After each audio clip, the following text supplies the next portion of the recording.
Pô, tu fica imaginando, os brasileiros todos devem estar malucos pela independência, para que ela aconteça. Na verdade, nesse momento ainda não é uma unanimidade nacional, mas o sentimento vai crescendo, né? O próximo passo vai ser o famoso cumpra-se. É uma lei que passa que nenhuma medida vinda de Portugal seria cumprida aqui no Brasil sem a prévia autorização de Dom Pedro. Então, ou seja, se ele não aprovar, nada se faz. Nada. E os portugueses ficam irritados? Super irritados. O clima fica tenso mesmo. O que é que acontece? Bom, revoltas vão pipocar em todo o território. Pra onde você tá me levando? Vamos para São Paulo?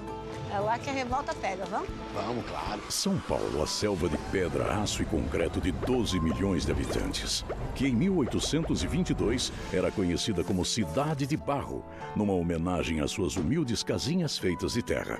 Um vilarejo de 28 ruas, 10 travessas e 7 pátios, com trânsito no máximo de carro de boi. A população era de 6.920 pessoas, metade do número de pizzaiolos que São Paulo tem hoje. Mas a variedade profissional já era orgulho paulistano. 7 médicos, 2 advogados, 9 professores, 24 carpinteiros, 15 ferreiros, 92 costureiras e um barbeiro. Provavelmente o homem mais rico da cidade, porque não tinha concorrência.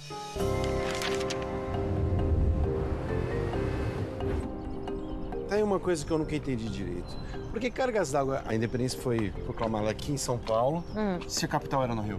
O maior questionamento à autoridade de Dom Pedro vai partir daqui, de São Paulo. Tanto que estoura uma rebelião popular e Dom Pedro tem que vir pessoalmente para acalmar os ânimos. E ele consegue?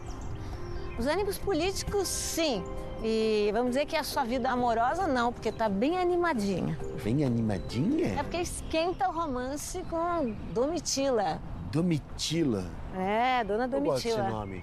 Bem Domitila. Ela era bem bonita. Ah, é? Animou Dom Pedro. Domitila tinha 25 anos quando esbarrou com Dom Pedro em Santos. Ele tinha 24. Galanteador que era, o príncipe apeou do cavalo e cumprimentou a jovem senhora, elogiando sua beleza. Domitila teria retribuído a cantada e os dois começaram um dos capítulos amorosos mais famosos de nossa história. Domitila virou a principal amante de Dom Pedro e teve com ele 5 filhos. Com o passar do tempo, Dom Pedro foi dando a ela títulos de nobreza. Em 1824, ela se tornou baronesa. Em 1825, viscondessa. E em 1826, marquesa de Santos. Domitila enriqueceu, intermediando favores na corte.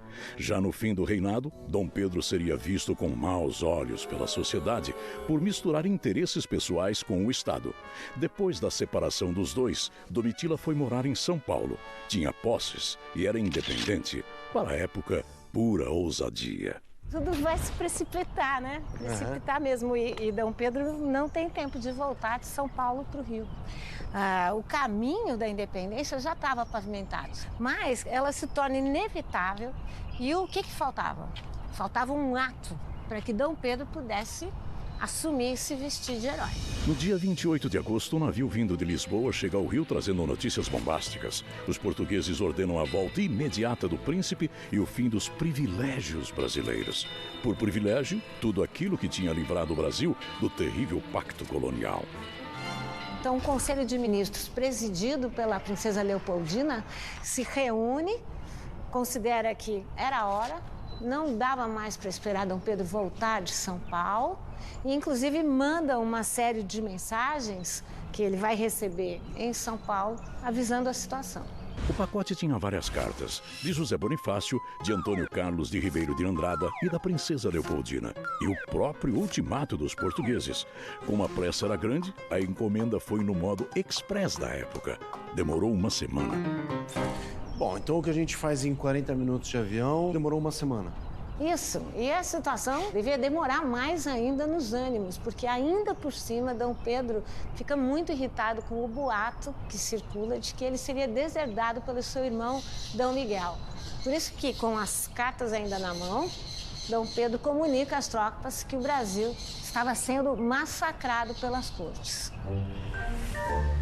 Foi assim, né? A independência? Não foi nada assim. Como Esse não é foi um assim? quadro criado pelo pintor acadêmico Pedro Américo, 66 anos depois desse ato. Ele foi uma encomenda do Pedro II, no momento que o Império não ia bem, como uma tentativa de exaltação da monarquia. Essa é a grande imagem que a gente tem da independência. Todo mundo acha que foi assim. Eu acho que foi assim.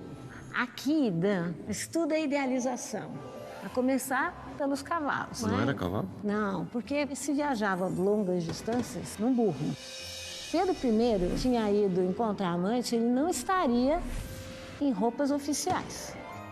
E esse bando de gente? Vieram exatamente os mensageiros, tem essa cena de que eles tiram os laços. Que eles estão arrancando a sua ligação com Portugal, seria isso? Exatamente, estão todos eles arrancando, mas são muito poucos. Você está vendo que tem alguém espiando lá no fundo, aqui tem um senhor de cartola e guarda-chuva. O que um senhor de cartola e guarda-chuva estaria fazendo no meio desse nada? Mas pelo menos ele estava aí, no Ipiranga. Essa tela é uma imitação de uma outra tela napoleônica, então eles queriam pegar Pedro I elevado, uma colina, mas tinham que pegar o Ipiranga. Tanto que Pedro Américo fala, por motivos de nacionalidade, eu assassinei a geografia. Mas por que o Ipiranga? Essa também é uma ótima pergunta. Tá preparado, não? Não. Você está destruindo toda a minha ilusão. Fala. Dom Pedro não estava passando por um bom momento intestinal, que ele precisava de tempos em tempos, esse é o termo do documento, apear-se. Portanto, nada como ter um riacho por perto, certo? Então a gente não tem nenhuma imagem real do que foi. Uma representação do momento exato não se tem. Independência ou morte? Bom, pelo menos isso, né? O grito da independência. E tudo muda. Muda, sim, claro, porque o Brasil não é mais uma colônia. O Brasil é o único país das Américas que proclama a independência e continua uma monarquia. No resto da América Latina foram fundados 14 diferentes estados, todos republicanos. O Brasil é o único que consegue manter essa unidade. Com dois grandes símbolos, né? O imperador, de um lado, e a figura do império, que ficaria acima das diferenças regionais. E para você entender como eram, por exemplo, regiões como São Paulo e Rio de Janeiro ficaram sabendo da independência, outros mal se deram conta. E eles vão ter que fazer o quê? Então vão ter que espalhar essa notícia, né? Como? Construindo, de alguma forma, símbolos e emblemas nacionais.